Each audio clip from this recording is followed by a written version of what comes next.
Hello everyone, this is ASM Arif today welcoming you to my new Photoshop tutorial, and today the topic is totally different and new things. So I'll show you today the power of a smart object. So at first let's see what is smart object. So I'm going to the file and taking new. That means I'll show you how to use a smart object like that. So new the custom artboard, which is 2560 and 1440, and hit the create button.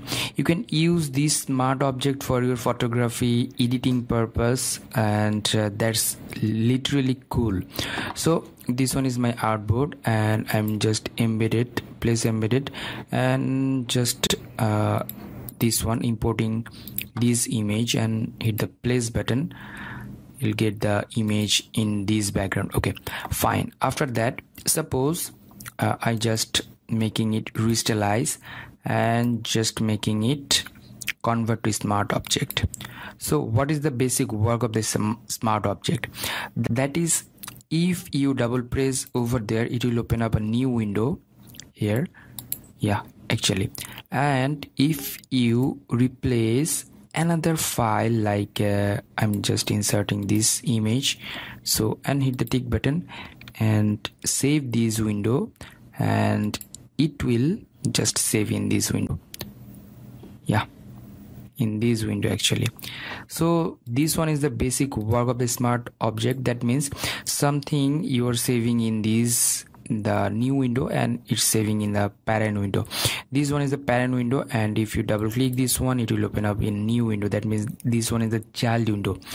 So if you replace any file in this window, suppose this picture, and I'm just making it bigger and hit the tick button, and if you press the Control S button or Command S button, it will literally save in this window.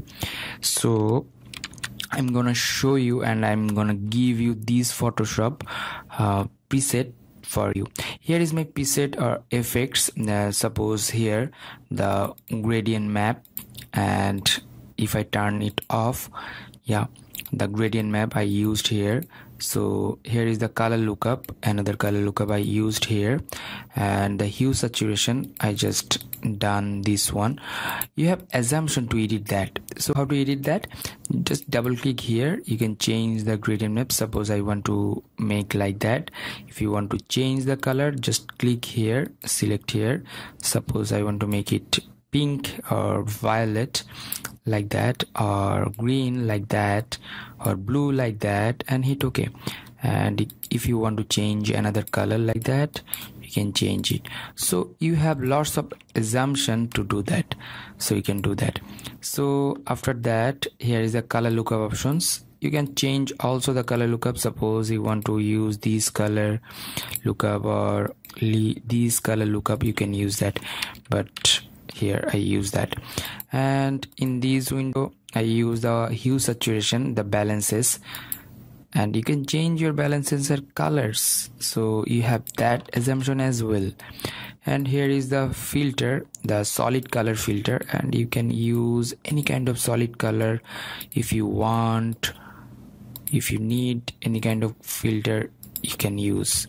So, and here is the levels. If you need to change the level of the RGB mode or red mode or green mode, you can change that. And the variance as well, and the curves. Here I use all the curves, and blue curves this one, green curves this one, and red curves this one. You can change that. You have that assumption. So here is another photo filter, and here is the brightness and contrast. So I made a folder which is the effect folder, and you can edit your photo by using the smart object. So I'm double clicking over there, it will open up new window, and suppose I have another image, but I want to give that effect to same. So I'm just importing these photos, suppose, or this photo. So hit the place button, and the position you can just adjust with that, and hit the tick button and go to the file and save options. Just Control S or Command S, the shortcut, and it will save or the apply in this photo. here. Yeah, the same effect you are getting to apply in your photo. So if you try, you have to double press here, the double click, it will open up new window, and I'm just placing another image, suppose this image, and hit the place button.